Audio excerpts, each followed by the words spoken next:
Sup you beautiful people. Hope you've had a fantastic day. Welcome back to another new episode of What If Deku Becomes a Pokemon Trainer. In this story, it is simply what you might expect. The story of My Hero Academia, but in world filled with not only quirks, but also Pokemon. If you guys enjoy this what if, comment down below and let me know. And go ahead and check out other what ifs in the channel, after watching this video. Before we get into it though, don't forget to subscribe and leave a like, and also share this video with your friends. So let's start this video. Dirt POV. Pass. Boom. Ah. A 10-year-old Izuku screamed in pain as he was blasted into the side of the alley. Beside him was a defeated and fainted Eevee, its fur singed black in fire. That's what happens when you try to challenge me to a Pokemon battle, Deku. Izuku looked up fearfully to the person above him. Bakugou stood towering over the downed Izuku, his Quilava by his trainer's side, looking practically untouched in comparison, aside from a tiny scratch. Actually, screw the Pokemon battle, it was obvious that we would have won, and Quilava needed some more experience. Bakugou continued. What was really stupid of you was to hopelessly challenge me at anything. Izuku quivered in fear. He's right. Izuku thought. Kakin and Quilava are so strong, especially ever since it evolved a year ago. But Izuku looked at the scratch on the side Quilava's face. My strategy worked back there. Eevee managed to strike a Quilava. That means we are getting smarter and stronger too. And I'm a man of my word, Bakugou said. For my win, you get a beating from me, just as Quilava would to that runt of yours. There was no way that you were ever going to win and make me stop calling you Deku. You shouldn't have even tried. Bakugou proceeded to turn and walk away. But I did. Bakugou froze as he turned back to Deku, who was struggling to get back up. And I'd do it again, and again, and again and again. I'll keep trying. Izuku raised his head towards Bakugou, a weak yet brave smile on his face. Because that's the kind of hero I'm going to be. Someone who doesn't ever give up and saves the day with a smile on his face. Bakugou's eyes whitened before they shifted back into fury, his teeth gritting. Stupid Deku. Then get back up from this. Bakugou launched his foot and struck Izuku onto his stomach, the 10-year-old gasping in pain as he fell back to the ground. His body convulsed as he barfed up his lunch. Well, come on, future hero Deku. Get back up and face me. Come on. Izuku's body quivered as he tried to move, but soon stopped and remained still. TSK, I knew it, you can't. Bakugou said. Because you are a worthless, useless, quirkless loser Deku. You are nothing even with that loser Pikachu and even more so with that useless runt you call an Eevee. Izuku gazed up, Bakugou and Quilava's form shadowed by the sun, the two's eyes appearing like demonic red eyes to the weak Izuku. No matter if you evolve that runt, or catch that Pikachu. Hell, even if you somehow get a quirk, you'll never beat me Deku. So don't ever try. Present, Bakugou laid limp by the destroyed wall, his eyes opened, but were completely wide as he was unconscious from the quick impact to the back of the head. Quilava and Lucario likewise were beside him, their swirly eyes and limp bodies, showing that they too were fainted. Izuku stood a few meters away, his Eevee by his left, one arm broken and colored purple, while the other one, burned by Bakugou's earlier explosion, was raised into the air in victory. I did it. Izuku weakly thought as he panted hard, his face was covered by shadows. I finally beat you, right, Kakin. A flash of pain and exhaustion racked his body. Whatever strength and stamina Izuku had left suddenly dropped to nothing, as his vision blurred and his knees buckled. But I'm not looking too good myself, am I? Izuku's legs buckled and Izuku started dropping to the ground, his half-lidded eyes drooping till they were closed. I guess it's a draw then, damn it. Thank you Eevee, Uraraka, Pikachu, everyone, for the support, but I feel so tired. Why am I so tired? Izuku collapsed to the ground, unconscious. All Might watched with the rest of the class, wide-eyed and jaw dropped at the epic conclusion to the exercise. You did it. All Might whispered in pride. The hero team wins. Above where Deku was, Uraraka slid down the weapon, her face green as she started to hurl. Iida quickly removed his helmet and attended to the zero-gravity user, as she convulsed in nausea. Minnie flew to his nauseous trainer, her revealed face showing concern. Over with the rest of the students, they looked at the screens, showing the conditions of the 4 students and their Pokemon. What a weird way for this to end. Kaminari said, as they screens showed a down Bakugou, Quilava, Lucario, and Deku, a near-hurling Uraraka comforted by Iida with her mini-orb beside them.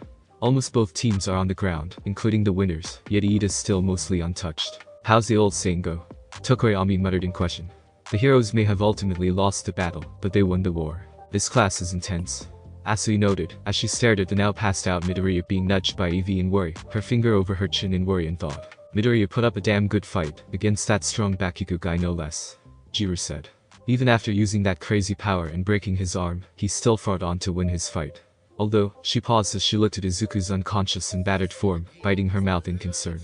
Was this fight worth so much to him that he risked his arm and healthy that badly? Mina had her hands held together by her chest, praying and hoping that Izuku was alright. The excitement she had over his win over Bakugou, quickly dying as he fell and wasn't moving. Tor sighed in relief that Uraraka was mostly alright, if not looked half a movement away from hurling, but was likewise worried over Izuku, her nervous fidgeting from watching his fight with Bakugou evolving into full-blown panic. Momo looked on the screen with extreme worry and fright over the unconscious green bean, her hand over heart tightly clenched. It's going to be okay. It's going to be okay. Momo mentally chanted like a mantra. Mr. Izawa is heading over there soon. Izuku is going to be fine. He's going to be fine. Please. Sarina was for a moment overjoyed that Izuku had finally triumphed over Bakugou. Years of bullying and torture seemed for once justified by sweet karma. Then the joy drowned a violent death as she looked at Izuku's busted arms, his limping, bruised, and burnt form, and then ultimately became horrified at Izuku's fall into unconsciousness. No. Izuku, please get back up. Please be okay. Please be okay. Sarina mentally shouted, practically just about ready to ran through those doors and run over there herself. Pikachu although had less restraint than her, as the moment Izuku hit the floor, it sped away in a trail of white towards its downed trainer. All Might turned to the principal of UA, his eyes shouting what he was going to do with her without his permission. The Pokemon hybrid principal nodding in unnecessary approval. A millisecond later and the students had strong winds blowing past them, as All Might ran past them and through the doors, faster than the eye could see. Nezu meanwhile looked back to the screens, his previously smiling face devoid of all humor and approval, now morphed into a neutral yet frowning expression as he gazed at the screens, more specifically at the unconscious body of Kazuki Bakugou. A few minutes later, the next few minutes went by in a blur for the students. Izuku and Bakugou, both still unconscious, were both carried to Recovery Girl's office for medical aid. The fainted and injured Pokemon likewise were returned to their Pokeballs and sent to be healed. All Might, Pikachu and Izawa watched the two carried off, with Pikachu and Izawa notifying that they were going to accompany the two students, Eraser saying that he was going to have a talk with Bakugou when he wakes up. All Might almost pitied the poor boy at the hell he would be waking up to. Almost. Izawa would also turn to All Might, threatening to do the same if he were to hear of any other overboard incidents with the other students. All Might's pity for the ash-blonde teen was fully pulled away, now mentally praying for not a repeat of what occurred. Now, the students huddled in front of the remaining two awake and alright students, Uraraka and Iida, as All Might and Nezu stood by the screen, which read Team A's victory over Team D. Well, despite the results, the MVP of this exercise is young Iida. All Might announced, much to the shock and surprise of the students, including Iida himself. Shouldn't it be one of the heroes, since they won? Asui asked. Why yes, that is quite the conundrum, isn't it All Might? Nezu asked playfully towards the number 1 pro. Indeed sir. All Might replied. Why yes, a valid question. Why didn't I choose one of the winners? Who has a guess? Sir, I can tell why. Momo raised her hand replied. Among the four, Iida was the one who ultimately embraced his role the most. All Might and Nezu were silent as they let the Yaoi Rozo heirs continue. I'll explain. Momo continued. Bakugou's judgment was clouded from some personal grudge against Izuku Midoriya. While his vicious assault, overboard as it was perfect for the role of a villain, his detonation of that large-scaled attack was foolish, given his task to protect the weapon. The results, more specifically Midoriya's possible fatal injury and the potential harm of his teammate and weapon, would have been disastrous. While Midoriya embraced the self-sacrificing part of the role of hero and wisely exploited Bakugou's grudge over him, his plan was, similarly, poorly executed, given the amount of damage he sustained, leaving himself helpless. Additionally, his attacks towards Bakugou, including that final attack that ultimately knocked Bakugou out, were likewise overboard for a hero to commit, even though he clearly deserved it. Momo, Sarina, Uraraka, Mina, and Toru all thought bitterly, Momo the most, as it hurt to criticize Izuku negatively, but had to remain unbiased in her analysis. It's what Izuku would do. As for Uraraka, Momo jumped back into her analysis. Despite a coordination and clever combination with her Pokemon's powers that ought to be commended, she let her guard down upon finding Iida, and her final attack was far too reckless given the hypothetical stakes. As she had treated the fake weapon as if it were real, she would have never reasonably have performed such an imprecise tactic, or could have used her Mini-Or psychic to have directed the debris towards Iida more effectively with little chance to hit the actual weapon. Damn it. Why didn't I think of that? Uraraka mentally berated herself. Iida, however, was fully prepared for his opponent's arrival. Momo said. He had a strategy, made excellent use of his Pokemon's abilities, and never lost sight of his mission to protect the dummy weapon, even if he was foiled in the end. Iida looked in awe and surprise of the praise, lifting his head with a humbly proud smile, a tiny, embarrassed blush on his cheeks and comical stars around him, and comical tears rolled down his face. While the hero team won, they took advantage of the reality that it was a training exercise, and ultimately failed to perform accordingly to the spirit of trial. Momo finished. The group looked at her in silent awe, while Nezu smiled wide, pleased and impressed. This girl has a really good eye on her. All Might thought stunned, a bead of intimidated sweat down his brow. No wonder young Midoriya is so fond of her. Why yes, well, you may have overlooked a few things. All Might pointed out. Young Iida could have relaxed a little bit, and Midoriya's attack could have damaged the weapon on accident. But All Might gave a thumbs up to Yaoi Rozo. Otherwise you nailed it. Momo nodded. I didn't want to admit that last one. I didn't want to criticize Izuku negatively anymore. Bravo, bravo, well done, Ms. Yaoi Rozo. Nezu said. It should be no secret why you got in by recommendations, same with Mr. Todoroki and Ms. Mariella. Nezu then turned to All Might. I shall leave the rest of exercise in your care, All Might. I'm afraid that my duties require me elsewhere. As Nezu left the group, All Might turned to the class. Alright, let's continue with the exercises. Step up you newbies and see which one of you is next. The next battle training was held in a different building inside Ground Beta, codenamed Battle Building B. Outside of the building, with the next selected hero team of Shoto Todoroki and Mizo Shoji. Shoji's hero costume was blue and indigo suit that fit his large unique physique. The shoulder line of the suit was indigo, reaching in covering all of his neck to the below his eye line, covering most of his face, his white hair covering most of the rest too. The indigo of his suit met the blue of his suit in a wave-like pattern by his chest, with 6 white eye-like marking by his pectoral region.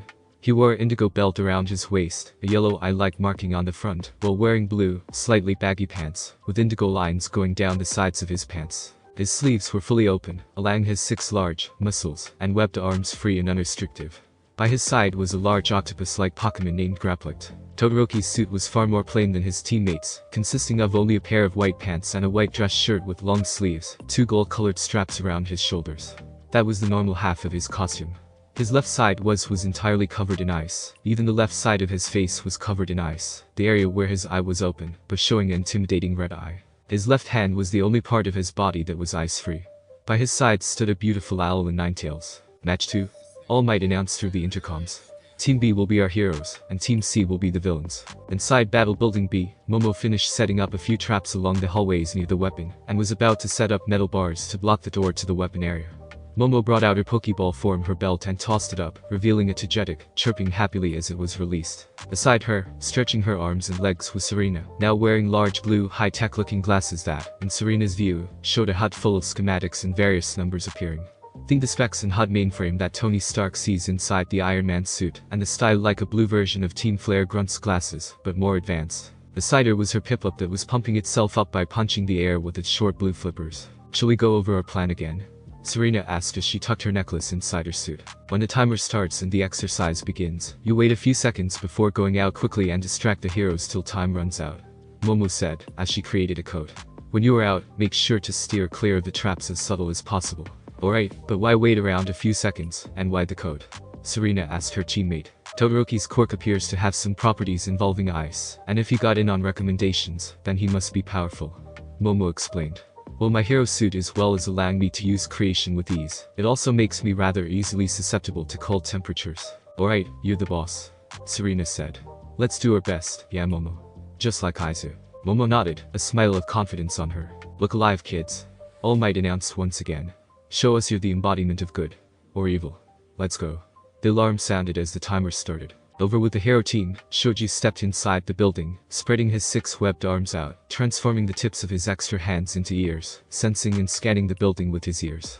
As Todoroki walked to him, one of the ears transformed into a mouth and spoke. Both of them are in a room on the 4th floor, probably where the weapon is. Both have shoes. Another one of his morphed ears turned into a mouth and spoke out. I hear 2 Pokemon with them. One is making flapping noises, so is flying, and the other is waddling. I think they may be a Togetic and Piplup. I think one of them will come after us and stall us. For you and your Grapplek's safety, go outside for a moment. Todoroki replied, walking forwards with his 9 tails. Once I'm done, come back in, be careful where you walk and stay close behind me. I'm sure our opponents want to fight a defensive battle, and Yaoi Rozo must definitely have a plan. Todoroki lifted his right hand as cold misty air hissed out, the same with his feet, as he touched the wall next to him. But we already won. Instantly, the walls, floor, and roof of the hallway were covered and encased in ice. The ice spread from hallway to hallway, corridor to corridor. Shoji obeyed his teammate's order and stepped outside with Grapplek to see that the ice was also spreading and encasing the entire building in seconds. Such power. Shoji mumbled no. Woo-wahoo. Grapplek cried out in agreement. Shit. Serena cursed as her feet were suddenly encased in ice. Piplups too, who was flapping its arms wildly in panic. I knew it. Momo said, as her own feet were covered too. She looked at the weapon and saw that it had very little ice on it and was mostly intact. His Quirk's power and range are more powerful than I imagined. Over with All Might and the other students, they were huddled up together, shivering and rubbing their bodies for warmth.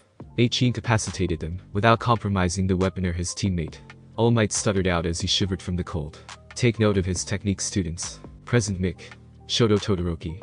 Another of the 5 admitted based on recommendations. Quirk. Half cold, half hot. His right side freezes, the other burns and heats up objects in his way. The perfect blend of fire and ice. Range and power. Unknown. Back over with the villain team, Tagetic flew close to her trainer and cried in worry. I am fine, Tagetic, don't worry. Momo eased her Pokemon before turning to her teammate. Think you can get us out of this, Mariella? Please, call me Serena. Serena said in reply, smiling cheekily. As for your question, no need to worry, I got this. Geez, what a stroke of luck, pairing me against a foe that uses ice, aka frozen water. Serena held out her hands and the ice that encased their feet, as well as most of the floor, was dissolving into water. Serena held out her hands and the water coiled and flowed to her hands and sides of her suit, the blue, crystal-like lines tracing her suit glowing as more water was being stored up. Flashback 2 months ago. Use water from ice? Serena asked. She and Izuku stood by bench as they walked the snowfall from the late January sky. Yeah, ice is essentially just frozen water molecules condensed into a solidified state. Izuku said as he held an open notebook in his hands. It may be solidified, but the water molecules are still there and moving, we just can't see them, and since your quirk manipulates and controls any hydrogen dioxide molecules, you could theoretically be able to manipulate the ones that are frozen inside the ice, by making them move around faster, causing heat and energy to build up, enough for the ice to dissolve and turn back into water. Serena looked at Izuku shell-shocked at how he analyzed and deduced a possible factor of her quirk that even she, in almost 15 years, hasn't. Actually, you could probably manipulate snow and blood too, more easily than ice even, since snow isn't as solid as ice, and blood is still in liquid form. Izuku continued. You could probably even manipulate the water molecules in the air and form them into water, almost like you were conjuring water out of thin air like magic. Easy there, Izu. Serena claimed, the excited green being down. Don't throw so much stuff on me so fast. I'm only a regular human, not someone with a supercomputer for a brain. Sorry. Izuku apologized. He paused as he looked around and said, wait, I got it. Got what? How to get a handle on your incomprehensible, yet adorable muttering. Serena teased. And no, not that. Izuku said, blushing. I mean how to figure out if you can manipulate ice and snow. Huh? Serena said, her eyebrow raised in confusion. How? Izuku threw his arms out. Look around. Serena did as her best friend said, and widened her eyes as he recalled the ice and snow all around them. Oh. Duh, Serena. Serena smacked her forehead and said. You should probably start small. Izuku muttered as he looked around before locking eyes with a small pile of snow next to them. Like there. You could try to manipulate the water from that pile of snow, and see if you can draw it out or move the snow. I don't know. Serena muttered, unsure. You think that I can really do it? Of course, I do. Izuku practically shouted to her, his eyes full of confidence. You can do anything you set your mind to. Just believe in yourself, believe that you can do it. Because I believe you can do it too. Serena stared at Izuku in amazement, a blush on her cheeks. He smiled and steeled her eyes. Okay. I'll give it a try. Do or do not. There's no try. Izuku said. Ha, where did you learn that? Serena asked. Izuku smiled. A mentor of mine who said he got it from his mentor. Now quit stalling and do it. Okay. Serena said. She stood and turned to the pile of snow. She brought her hand out of her glove and lifted her hand toward the pile of snow. Remember, concentrate. Izuku whispered into her ear, making Serena blush more at the close proximity and his breath in her ear. Concentrate on the water molecules inside the snow. Serena breathed deeply and exhaled, activating her quirk toward the pile of snow. Concentrate on the water inside, right there, frozen, but it's still moving just like the water you moved before. Water is everywhere and you control it all. Not even it or the cold can keep you from it. Serena pushed hard, feeling the water molecules still moving but slowly, but then start to move fast and faster, the solid state they were in suddenly much lighter and more flexible. You did it. She heard Izuku yelled. When Serena opened her eyes again, they widened in amazement. The pile of snow had dissolved and formed into a swirling bubble of water. She lost her concentration in her amazement, and it dropped to the ground in a wet slap. I did it. Serena asked in surprise. You did it. Izuku replied in assuredness. I did it.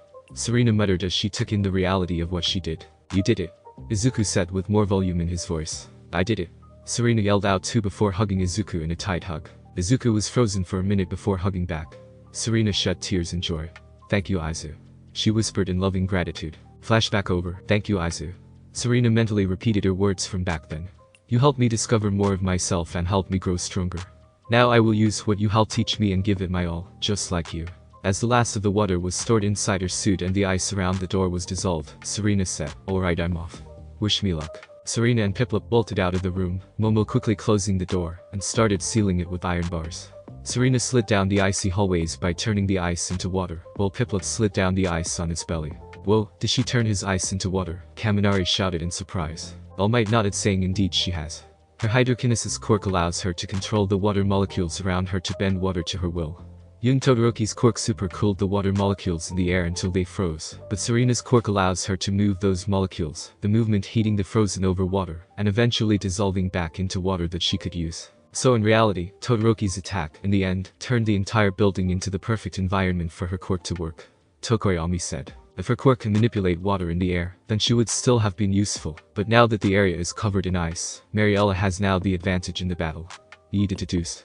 Truly impressive resourcefulness. She also took advantage of the fact that we didn't know much about her quirk, since she also just arrived. Asui said, giving her the element of surprise. Eventually, Serena turned a corner to find Todoroki, Shoji, and their Pokemon, all of whom appeared surprised at her arrival and quirk. "There you are," Serena mentally yelled. Serena roared as she and Piplup surfed towards them, waving her arms forward as a wave of concentrated water shot towards them. "So Mr. Bakugou, it appears that you have become quite the troublemaker," Nezu spoke. "And in just 2 days." Bakugou sat in a chair facing the principal of UA in his office, his eyes wide, hollow, and expressionless as he remembered how he got here. The explosive teen regained consciousness a few minutes ago in the nurse's room, his body still clothed in his suit, with the exception of his gauntlets. As he awoke, he was confused as to why he was in the infirmary, or why he had a throbbing ache in the back of his head. As he saw the passed-out Deku that laid in the bed next to him, the memories of the battle training exercise came flooding back to him.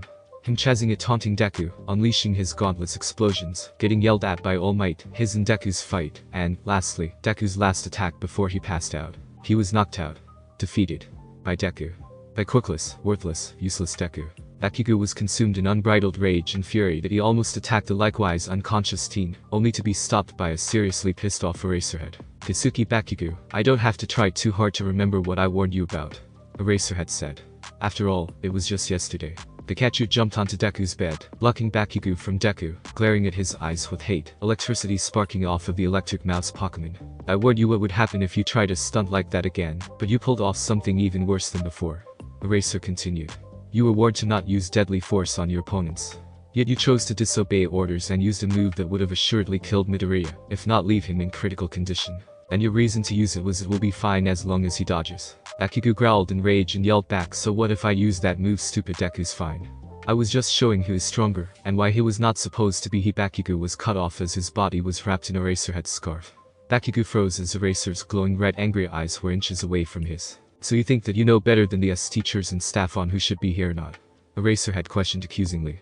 "You think you know better than me, who already expelled one of you for not being suited to be a hero yet? I would suggest that you choose your next words carefully, because as far as I see it, someone who would disobey orders and attack one's enemy fatally with no remorse, and endangers and attacks the lives of his comrades for a grudge, is not hero material either." Bakugou gritted his teeth but remained silent. "But, shutting up is, most likely, the only way that you get to stay here at UA, Eraser continued.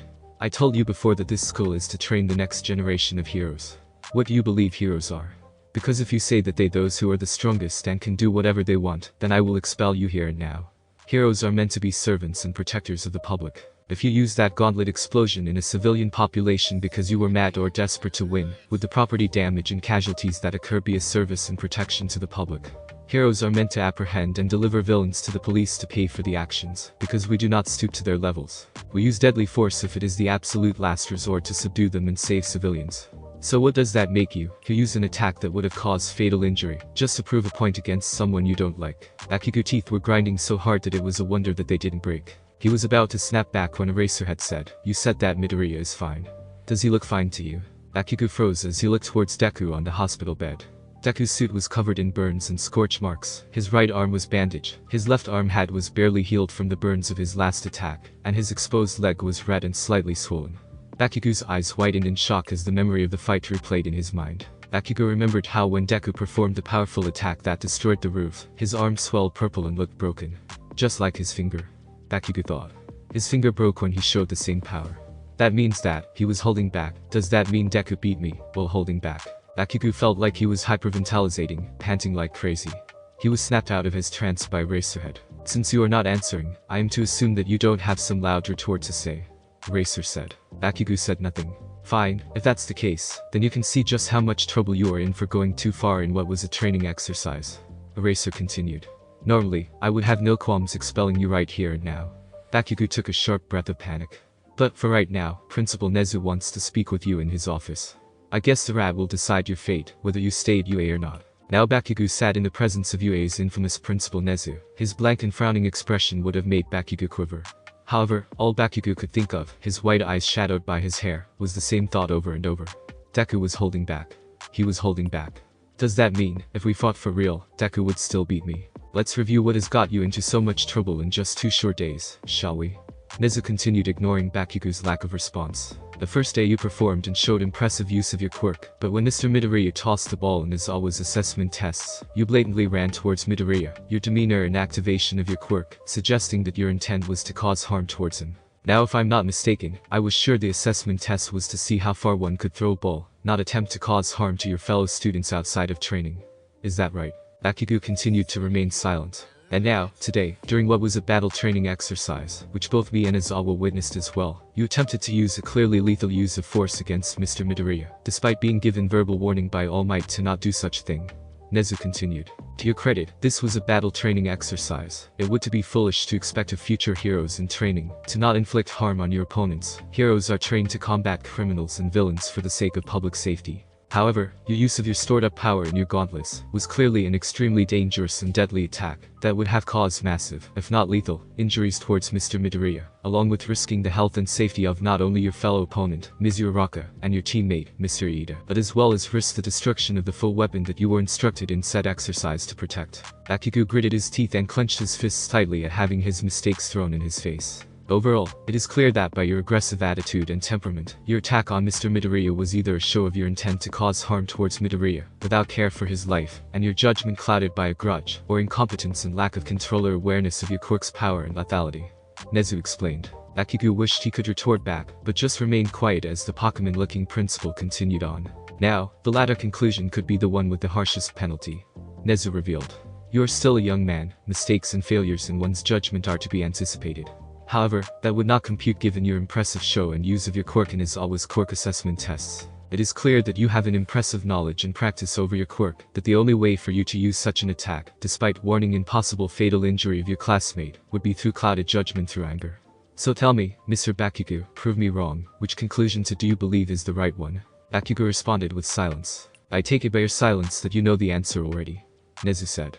I'm sure you have already been told this by Mr. Izawa, but UA's goal and purpose towards the hero course is to guide, teach, and train those who wish to become pro-heroes, to transform them into the greatest heroes that will be tasked to defend our society and people, and to be a shining example towards others. Tell me, Mr. Bakugou, do you believe that all the faults I have listed are truly of someone who can be seen as a shining example for others or as a hero? Silence is what Nezu was met with. I see. Nezu said. I also have a suspicion that you believe that those who are the best pros are the strongest, like All Might. I know this because I could overheard your words to Midoriya. Bakugou flinched. Well, it is not an untrue statement. When Mr. Midoriya fought back against you and held his own against you, you seemed to explode and lash out in rage. Tell me, if you were a pro and you were shown up by another who was perhaps stronger than you, would you lash out and attack him to prove yourself stronger? If this were to occur multiple times, would you lash out at civilians who would claim that said pro is stronger than you? Bakugou growled at the very thought of that occurring. So I would ask that you look at this video recording of the exercise held after yours and Midoriya's. Nezu said as he pushed a button, a holographic screen appearing showing footage of Shoto Todoroki covering the entire building in ice, and of Serena Mariella manipulating and attacking Todoroki and Shoji with a large amount of water. Bakugou's eyes widened in shock and despair at the sight of these powerful quirks, with the users more competent and powerful than even him. In this school, we have a great many students that are equally, if not superior, to your strength. Nezu said. There is no special treatment here towards the strong or the weak, and all are treated equally and fairly. We will not look at you and your quirk as anything overtly special or will let any incident slide in favor of one particularly talented student. Bakugou lowered his head, expecting to hear that he would be expelled. In any other event, I would and still have cause to expel you from UA, special or not.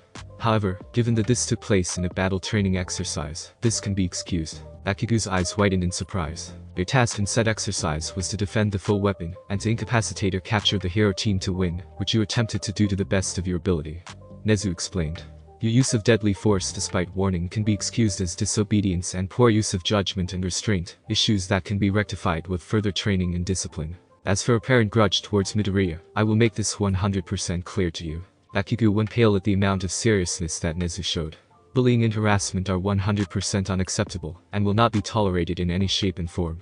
If you intend to commit any such actions, or attempt to maim another student fatally, in the future, you will be met with the appropriate punishment. Since you have already committed 2 violations as per this meeting, up to which including attempted, unauthorized assault of a classmate, and disobeying a teacher's warning and your attempt of fatal injury of the same classmate, one more step out of line could result in appropriate disciplinary action, such as suspension to outright expulsion.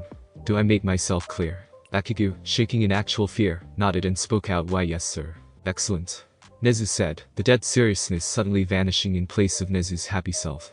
"Oh, and as for your punishment for your action thus far, you will be given 2 weeks detention, and to work out your anger and explosive temperament, you will be having regular anger management training with our resident head of security and therapist, Mr. Hound Dog, until such time he sees fit to excuse you. Here is a paperwork for parents, which you give to your homeroom teacher first thing tomorrow morning. You may be excused back to your classes." "Why yes, sir," Bakugou said as he grabbed the sheet of paper and walked to the door. "One last thing, Katsuki Bakugou." Bakugou froze at Nezu's words. "I trust that we will not find ourselves in this situation again, yes?" "Why yes, sir," Bakugou replied as he walked out. As soon as Bakugou left, Nezu pulled out from his drawer 2 folders, one labeled Katsuki Bakugou, Class 1A number 17, and the other labeled Izuku Midoriya, Class 1A number 18.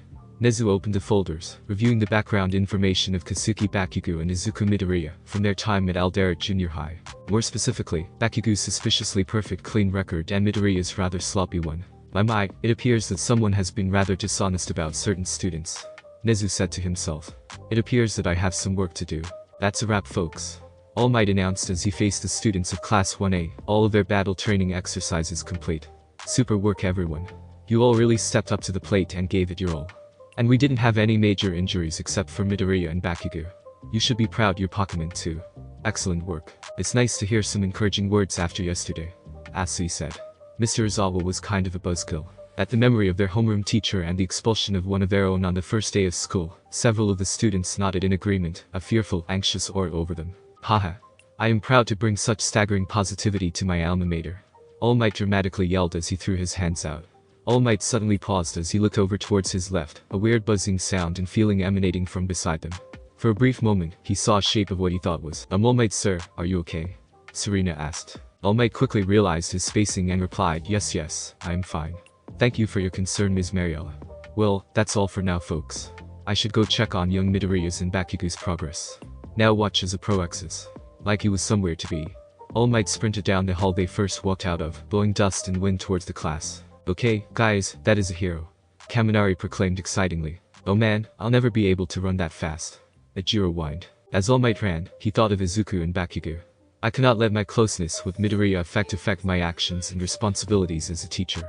As much as it pains me to help who I believe is Izuku's main bully and tormentor, I cannot convict the boy without proper evidence. As such, he is my responsibility too as his teacher." He remembered Bakugou's rage at Izuku's insults, and how angry he got when Izuku landed a hit on him. Young Bakugou is overflowing with pride. While his quirk is impressive, an ego like that is bound to shatter under UA. I will do my best for the moment to counsel him as I would any student. But that will have to wait. All Might started to cough, the side of his face hissing out steam. He quickly found a door that said staff only and rushed inside. All Might entered and shut the door swiftly, panting tiredly. "I can't maintain this form any longer." All Might was enveloped in steam and out popped the deflated symbol of peace, his hero suit baggy under 3 sizes too big for the skeletal man. "Shit. I barely have time to teach a class." All Might's thoughts turned towards the weird feeling he got before. Back then, what was that? Could it have been a vestige like Master talked about? No, it didn't feel like one for all acting up. And that shape looked familiar. For a moment, was that young Midoriya? Izuku's eyes opened to find himself in a blank void. What happened? He thought, the voice of his thoughts reverberated throughout this empty plane. Izuku groggily sat up, his entire body covered in a bluish-green halo. Izuku looked at his arms, both normal and intact. But I could have sworn that I broke my right arm before. And the other one, was it burned by Bakugou? Izuku attempted to stand up, flinching in pain. He looked to the source of his pain, his right leg, which seemed to pulsate and glow at a dimmer light than the rest of his body. It ached and flared in pain. "My leg. But why?" Izuku questioned. "Washington, smash." Izuku recalled the memory of his final attack on Bakugou and the 2 Pokemon. right? Izuku mused. I used that move and took out Bakugou, Kulava, and Lucario. I remembered I sprained it a little, but it wasn't as damaged as my arms. So why is my legs still hurt while my arms are fine? Better question, where am I? As Izuku asked this question, a sharp sensation flared in his mind, and a once empty void flared to life. The empty void grew shape and color, though it was different. He appeared to be in Recovery Girl's office from the layout, and he could see Recovery Girl's shape a few feet away, but her body was colored blue, while the rest of the office was dark and black, blue lines tracing the outlines of the room and its objects. Eraserhead was also in the room, leaning against the wall, his form too only a blue-colored shape. The air fizzled and hissed in waves like static. Izuku towards in front of him, to see Eevee lay next to his body, with Eevee's form and color the same. Eevee looked asleep and healthy, but was fidgeting as if it were about to awake. Pikachu was likewise in the room, leaning by the wall with Eraserhead, with its body too normal compared to Eraser and Recovery Girl. What is going on? Izuku asked. Suddenly, Izuku's body felt dragged from Recovery Girl's room, his body hovering as he passed through dark hallways of UA along the path. He could hear an angry voice shouting, "Damn it. Damn it. How could I have lost?" To Deku, Izuku looked towards the sound to see a blue figure with Bakugou's shape and form, walking down a hallway. As Izuku looked to the teen, he could see a mass of red and black mist around Bakugou, as if he was emitting the mist itself. When Izuku focused on the mist, it felt vile and noxious, raging hatred and fear emanating from the mist. Before Izuku could elaborate further, he was dragged away from the area, once more soaring through the shadowy landscape of UA. He could see a group of people huddled around and facing a single large figure. Izuku recognized many of his classmates through their unique appearances, including Serena, Momo, Iida, Uraraka, Mina, and Toru. Izuku looking around in confusion and panic. Why is this happening? What is going on? Izuku thought in panic. Izuku would notice many different types of mist surrounding his classmates, both in color and how Izuku felt when focusing on them. On Serena, Momo, and Toru, the blue-grayish mist around them felt sad, disappointed, and sullen even to Izuku. Others were purple and felt worried or fearful, like on Uraraka and Iida, others yellow and cheerful like Mina. Izuku turned to see that All Might was among the group, his shape and color the same too, yet it felt weaker, parts of All Might's colored form fading into blue, most especially around his wound. All Might perked up and looked to Izuku's direction as if he sensed him. Thus before Izuku was about to call out to All Might, he was pulled from the place was once again. Izuku suddenly found himself in an empty plane, a single blue line on the ground. Izuku, drawn in by a feeling, walked down the line. After what felt like a minute, the line split into two, each of them going opposite directions. Izuku looked to his right and saw a large tree, old and dead, snow falling down off its branches. Izuku looked to the right and saw another tree, this one alive and bright, but as he looked closer, it looked like it made of solid crystals. Izuku felt a presence behind him and turned to face it. The presence had his back turned to him, showing only to Izuku to white lab coat and his long white hair. Izuku was silent as he watched in confusion.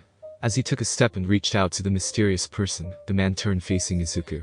His face was shadowed by his white hair, and the last thing Izuku saw, before the world was consumed in light, was an amulet around his neck. The green orb amulet, surrounded in a golden cross gate with 18 multicolored gems that shine like light itself. Izuku gasped, his eyes snapped open as he stood up from the bed he laid in. "Good, you're awake." Izuku heard and turned to the voice's recipient. "All Might, boss." Izuku. Pikachu and an now awakened Eevee yelled as they jumped and hugged him, one which the green-haired successor of All Might returned. "Easy there, dearies."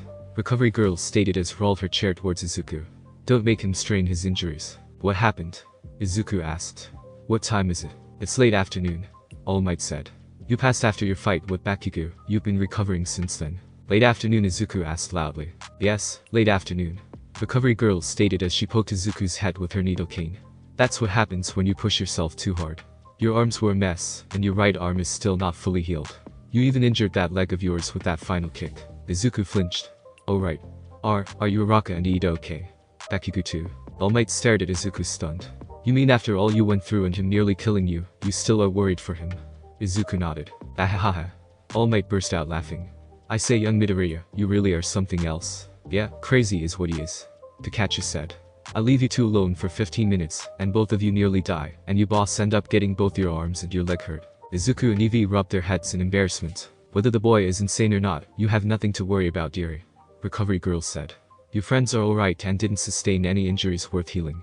As for Bakugou, you did quite a number on him as well. A slight concussion from that collision at the end and a broken rib from that collision with those Pokemon. Nothing that I couldn't fix." Izuku sighed in relief, his conscience still a little guilt for inflicting that pain. "So where is Bakugou? Did he already leave with Izawa?" "He woke up a while ago," Recovery Girl replied. "Izawa gave him quite the talk before sending him to Nezu. More importantly, young Midoriya, how did you know that Izawa was here? All Might noted. The group was for a moment silent in realization before turning to the green-haired teen. Izuku revealed all the details he could remember from the weird experience. The reactions from the four were, suffice to say, confused. Eevee and Pikachu frowned and looked at their trainer with concern and confusion, while Recovery Girl frowned and gained a pondering look on her face. All Might, meanwhile, was surprised and shocked, the look on his face bordering between realization and disbelief. It was weird, Izuku said. It felt like I was in a dream, but, at the same time, I felt as if I were fully alert. Like I could sense and feel even the tiniest sounds and motions. Izuku looked up to see the reactions of the group inside. You guys don't believe me, do you? No, that's not the case, young Midoriya. All Might reassured his successor. We're all just trying to understand and process this information. All Might, could this be something to do with One for All? Izuku asked. I'm not sure, young Midoriya. All Might answered truthfully. From what my predecessor told me, One for All has been a mystery to even its past holders, including me. What you described is something that hasn't happened to any past holder, as far as we know of. Izuku sighed, his shoulders slumped as he felt disappointed at the unsatisfying answer. But hey, this is something that we can figure out later. All Might continued, bringing Izuku's attention back to him. Right now, you're awake and we should probably get you back to your classes before the day is out. I'm sure your friends are worried sick over you. Oh yeah, right.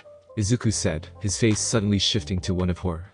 Oh god, Serena is going to kill me for what happened. Pikachu and Eevee hissed and shivered at the memory of what a pissed off Serena was capable of. Well, we wouldn't want your girlfriend to get too upset with you, now would we? Recovery Girl answered rhetorically. Let's get you fixed up. She's not my girlfriend. Izuku protested, blushing till he looked like a tomato. Izuku was healed up a bit more by Recovery Girl, before being sent off with a reminder to revisit tomorrow for a further checkup. After a while after Izuku and his Pokemon left had passed, Recovery Girl turned to the skeletal form of the symbol of peace and said, You were holding out on something, weren't you? I know you well enough to know that you were hiding something from the boy. When Midoriya told me that he saw me in his class, the way he described it was the exact same time when I sensed a presence watching us. All Might replied honestly. I thought it felt familiar, like it was maybe one of the vestiges. But if it was young Midoriya, then it must have been something else. Or, perhaps. Recovery Girl pondered. It would explain how I was able to sense him. All Might said. The lingering flames of One for All, that I still have in me, must have helped me sense his presence. Have you ever experienced something similar? Recovery Girl asked once more. All Might gave a simple answer. No. And that's what worries me. Izuku walked down the hallways of UA, still clothed in the tattered remnants of his hero suit, Pikachu and Eevee walking beside him, as he made his way to Class 1A. I miss all my afternoon classes. Izuku muttered. Mr. Izawa is probably going to choke me with his scarf. Nah, don't worry so much, boss. Pikachu replied. He looked more worried about you. Plus, I'm pretty sure that he was more pissed at Bakugou for his stunt on you. Although, he did met a problem child a lot when he was looking at you. Eevee revealed. Izuku flinched and rubbed his neck at the name. Izuku looked at his right arm, still in a cast. I ended up going 100% again. Even after all my training and learning how to use it safely, I still broke my arm by going all out. And what's worse, I got my other arm hurt without even using One for All, and sprained my leg even. Izuku remembered the hours of training with Gran Torino prior to the entrance exam and learning full cowling. What's the point of all this if I end up breaking my limbs in the end anyway? His thoughts turned to that of his mother. And how am I going to face my mom like this? If I keep this up, I fear that she will have a heart attack one of these days. I can't do that to her. Izuku stopped as he stood outside Class 1A. At the memory of an angry Serene, Izuku shivered in fear, before shaking his head.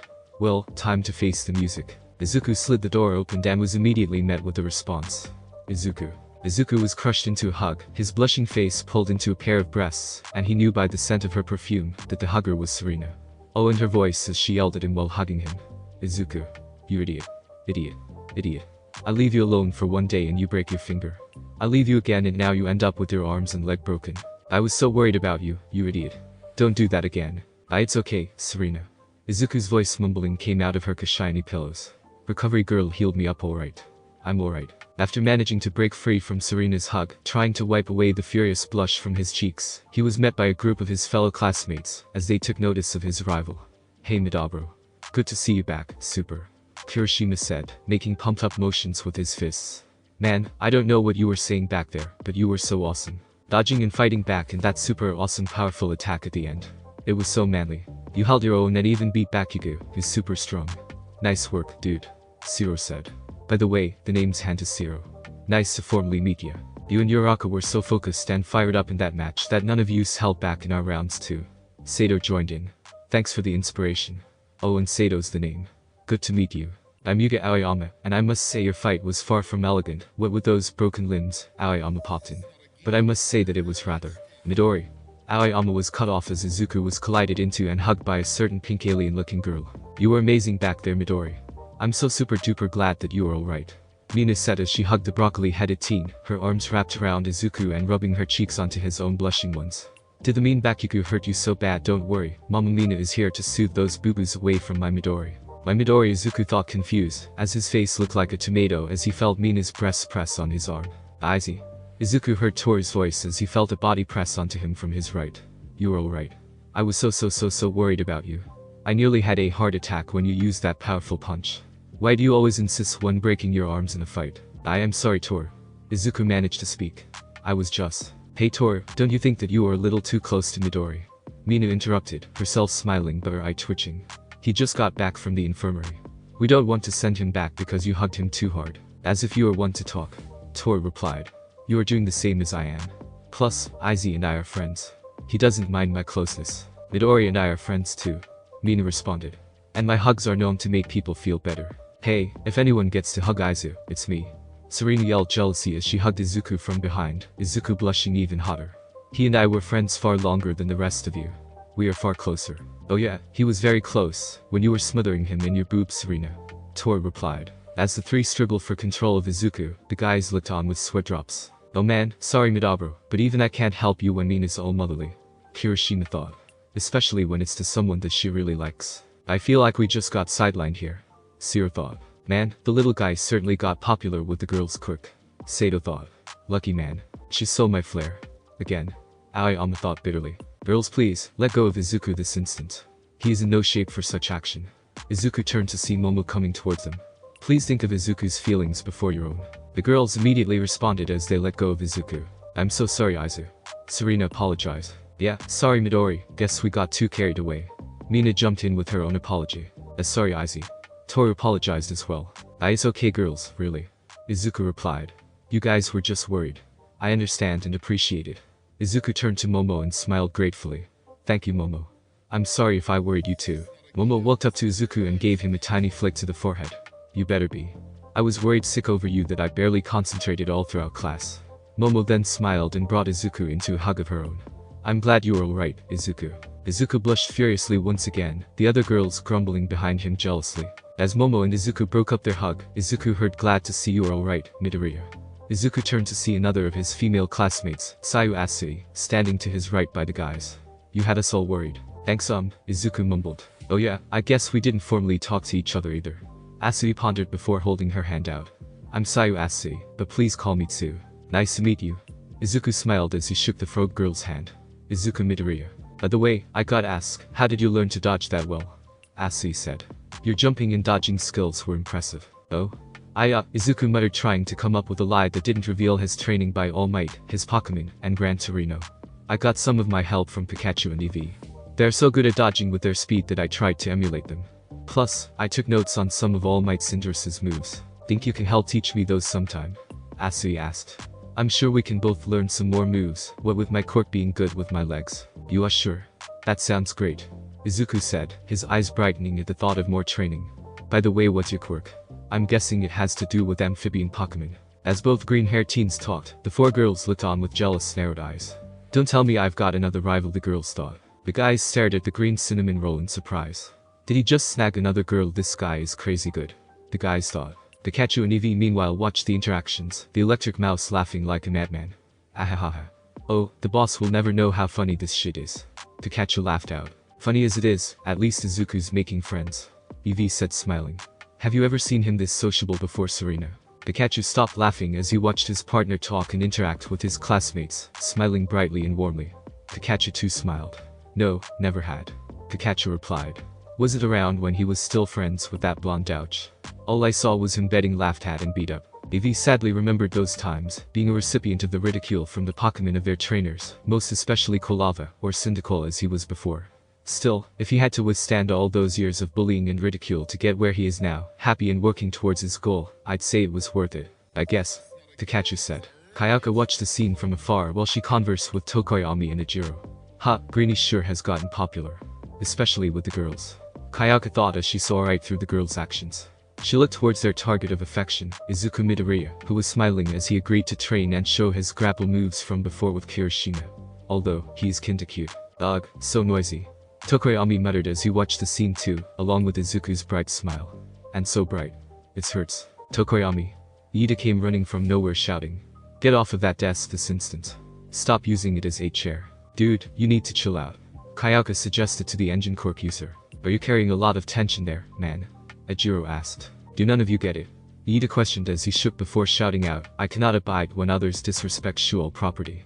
Not when others, our upperclassmen, have once used them. Also noisy.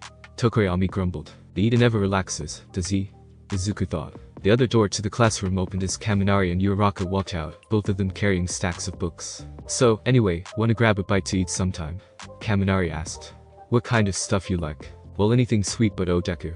Uraraka noticed her injured teammate and ran over to him, leaving behind a disappointed Kaminari behind. Are you alright? Oh hey Uraraka. Izuku greeted his friend. Yeah, I'm alright. More importantly, what about you? I heard you were a little nauseous after the fight. Oh, I'm alright. Uraraka waved off his concerns with a blush, much to the suspicious stares of the girls. It's just a side effect of my quirk. If I use it too much, I get motion sick. Oh, like when you threw up during the training exam? Izuku asked as he remembered the rainbow puke Uraraka hurled out. Exactly. Uraraka said. By the way, why are you still injured? Surely a recovery girl could have healed you enough to not need a cast. Oh well, it's all based on how much stamina I used up. Izuku answered. I use quite a lot of energy and stamina back in the fight. That recovery girl doesn't want me passing out or dying by healing me too much. Oh, I guess that makes sense. Uraraka nodded. Speaking of healing, is Minnie okay? I didn't see her or Lucario when I woke up. Izuku asked. She's alright. Uraraka answered. New shell and everything. Thanks for the concern. I see Eevee is doing well too. Eevee? The group heard Eevee cheer. So cute. Tor screeched as she hugged the evolution Pokemon tightly, much to his embarrassment and the group's enjoyment. Ida noticed finally Izuku and said Midoriya. The blue-haired teen walked over. I'm glad to see that you are awake and doing well. I am sorry for my teammate's actions during the exercise. Ida bowed towards his classmate. I should have reeled him in from doing something so despicable towards you. Oh, it's fine Ida, you don't need to apologize to me. Izuku reassured Ida. You couldn't have controlled or reeled in Bakugou any better than I have tried. In fact, I should be apologizing for injuring your Lucario so much. Apology not need either. Ida replied. Me and Lucario both took it as a lesson to learn from. In fact, I'm sure he wishes to send you and your Eevee his congratulations on winning the fight. Wait, you can understand your Lucario? Izuku asked, wondering if Ida might have some connection to his Pokemon like with him and his Pokemon.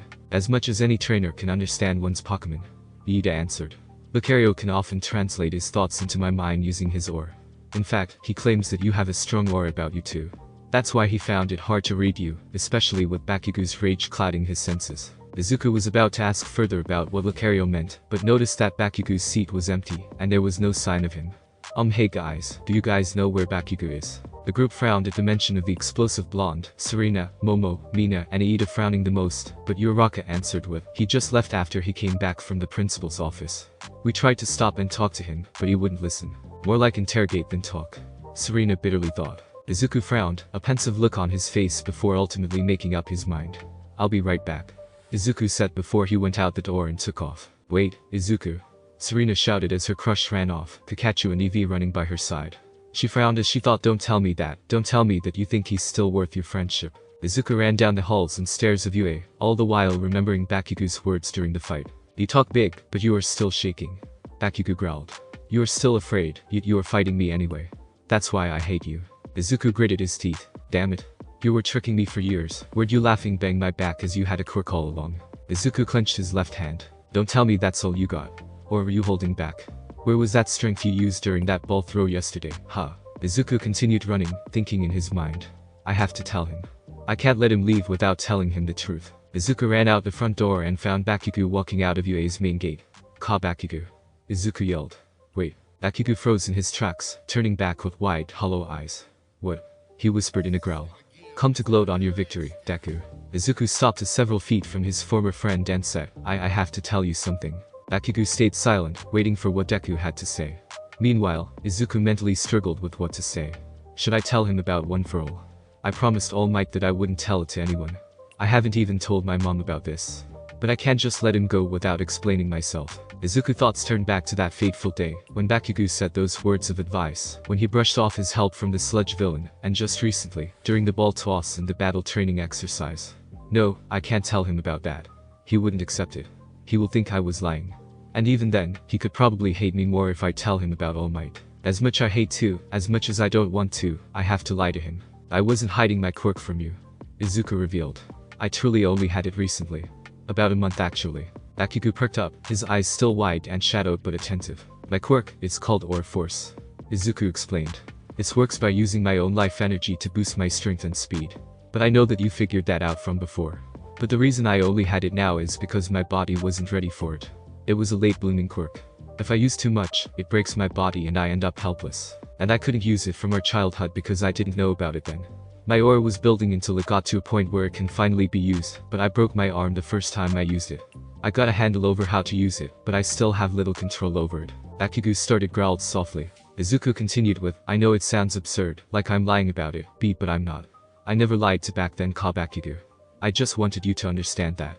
And to tell you that I still got a lot to learn before I could match you, but I'm still trying. I swear Bakugou that I will get control of this power that I was suddenly given, and, one day, I will catch up to you, and I will be able to fight you as equals. Bakugou's eyes widened, shock showing in his ruby red eyes. Izuku waited for his response, which came as a scoff. Are you shitting me? Bakugou growled. Do you think I'm some kind of idiot? I heard your crappy explanation about your quirk today already. So what are you doing here for? Came to rub in your victory by bragging about your so-called quirk. Izuku's eyes widened in surprise. Don't you go bullshitting me like I'm some idiot. Bakugou continued. I lost. Worst of all, I lost to you. You knocked me out while that pink-cheeked bitch of yours grabbed the weapon. Izuku frowned at the name that Bakugou called Uraraka. You scored first in the exams, ranked higher than me in his always test, and now you beat me in that exam with a quirk that you got a whole month ago. Bakugou thought back to the footage of Todoroki's and Serena's quirks. And when I watched that ice guy, I realized that I couldn't beat him either in a fight.